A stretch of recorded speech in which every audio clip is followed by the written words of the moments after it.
Good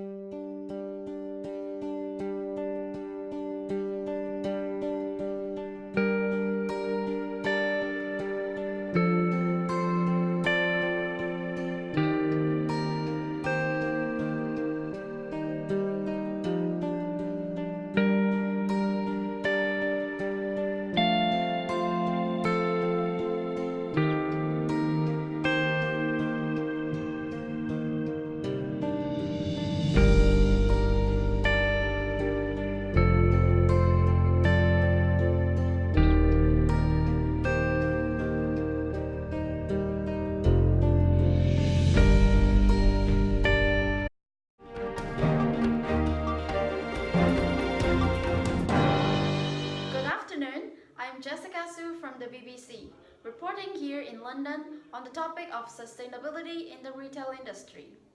Fashion is one of the world's largest industries. However, it is also one of the most polluting. Today, fashion plays a major role in the global economy with annual revenues totaling over £1 trillion. However, it is also one of the most resource-intensive industry in the world. Today, we are interviewing few stakeholders in the fashion industry to give us insights towards sustainable fashion.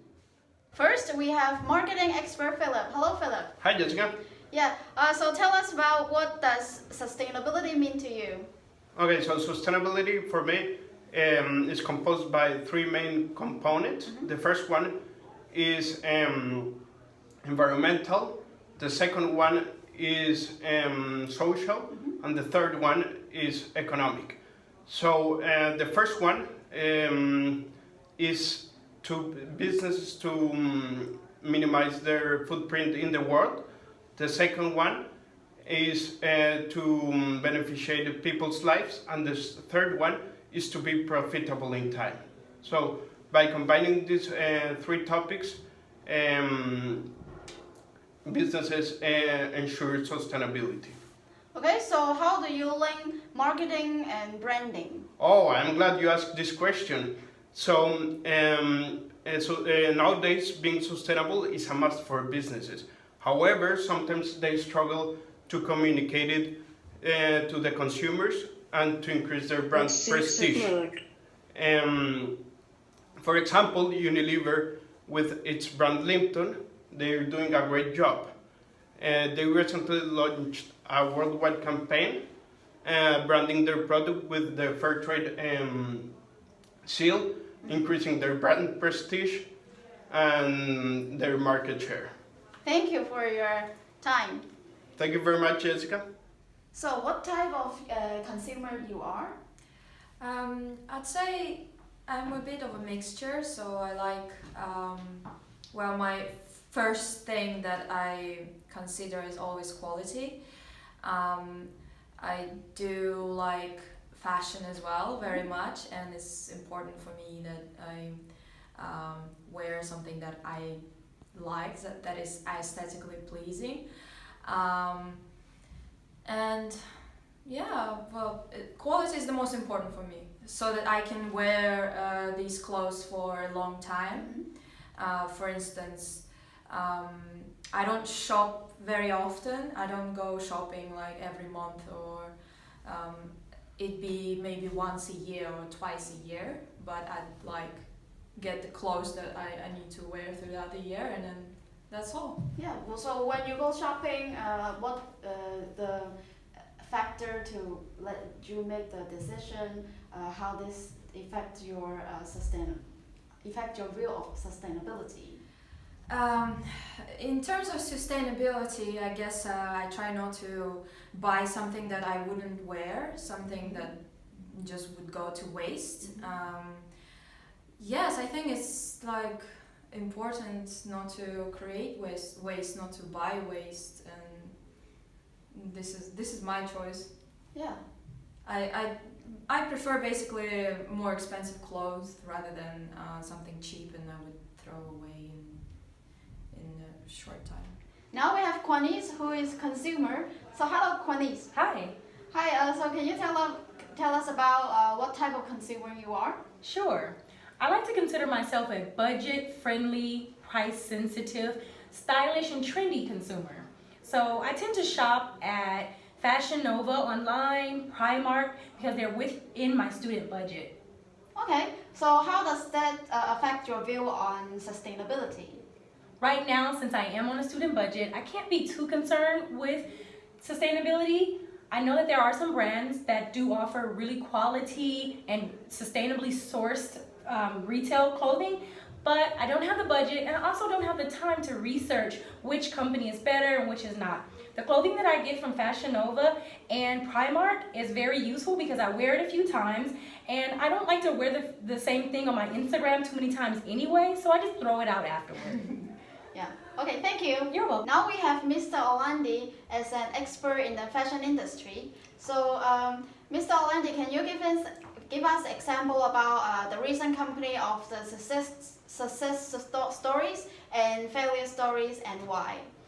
Sure, no problem, Jessica. Well, I've got an example of a business who was able to implement sustainability in their business model, as well as I've got an example of a business who didn't. So, first of all, I will start with a failure, a business who didn't apply the sustainability in their business model. All we know about Primark.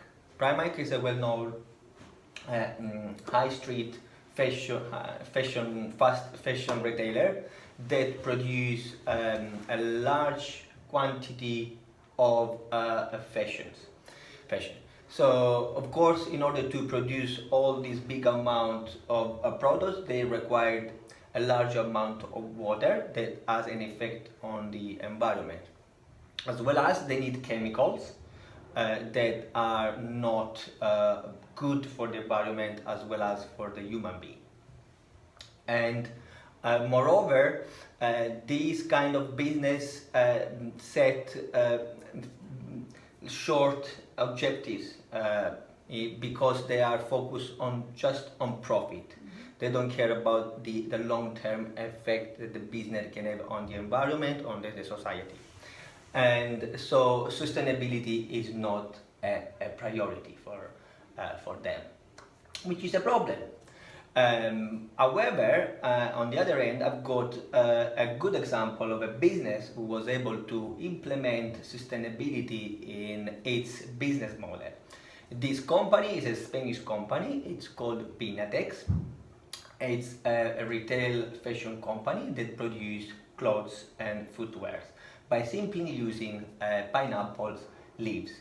So, by simply using pineapple leaves, the impact that this company has on the environment is amazing because it doesn't affect it at all. Of course, this kind of business put sustainability as a priority because they have got a strong leadership. They believe in innovation. They spend a lot of money on finding new and alternative products, and they set long-term objectives. So basically, why? Because sustainability requires more time. So you can see the payoff after a while, not immediately. So you need to be patient, consistent, and fully committed in what you do. But at the end, it pays off. Okay, thank you. You're very welcome.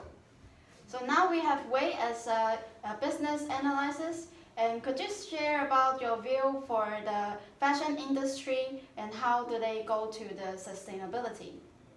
Oh, talking about sustainability, about the fashion sustainability, they're facing a lot of all kinds of changes, such as the sustainable products, the environment, and also about the social impact of the fashion industry.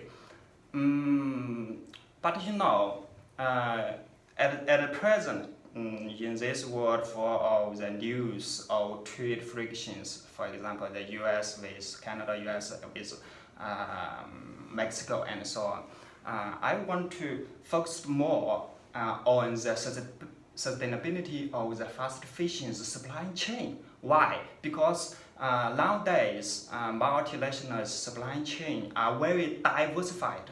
Their suppliers come from all kinds of countries.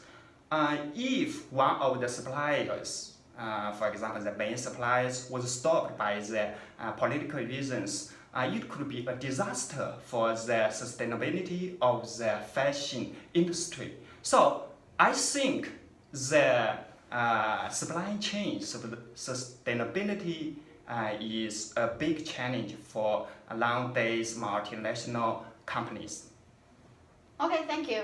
Yeah, you're So now we have fashion forecaster Beyonce. Hello, Beyonce. Can Hi. you tell us, share about what your view on the prediction of fashion and the future trend on it?